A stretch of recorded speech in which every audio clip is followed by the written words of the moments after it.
আসসালামু আলাইকুম রহমতুল্লাহ। সম্মানিত প্রিয় বন্ধুগণ, আওয়ামী লীগের নেতা হাসানুল হক ইনুর 10 বছরের সাজা হয়েছে।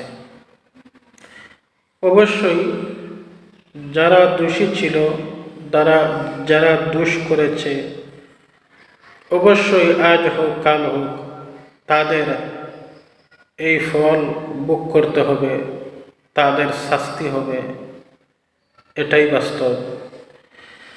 সম্মানিত প্রিয় বন্ধুগণ, কিন্তু আওয়ামী লীগের মধ্যে ভালো আছে, খারাপও আছে।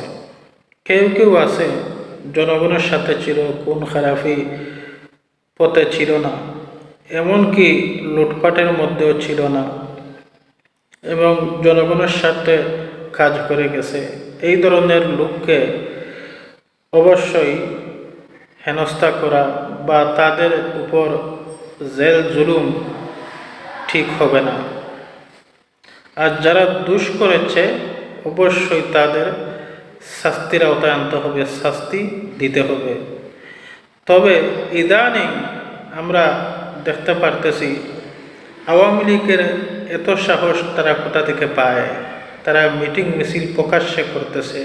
এই নিষিদ্ধ আওয়ামী লীগ প্রকাশ্যে মিটিং মিছিল করতেছে, এমনকি বিএনপির সাথে জড়িত হয়ে কোন খারাপির মধ্যেও লিপ্ত আছে, দর্শনের মধ্যেও লিপ্ত আছে।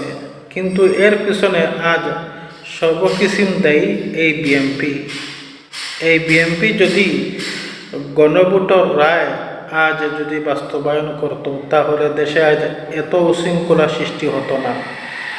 এই দেশ অবশ্যই সুন্দর সিস্টেমে আজ চলত, মানুষ শান্তিতে নিরাপদে বসবাস করত।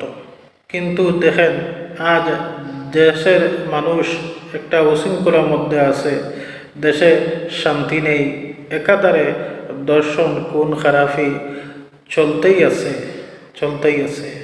এর পিছনে সমস্ত কিছু দেয় এই বিএনপি অবশ্যই একদিন পস্তাবে, কিন্তু সেই দিন কিন্তু সেই দিন কোনো কাজ হবে না। এই গণভোট রায়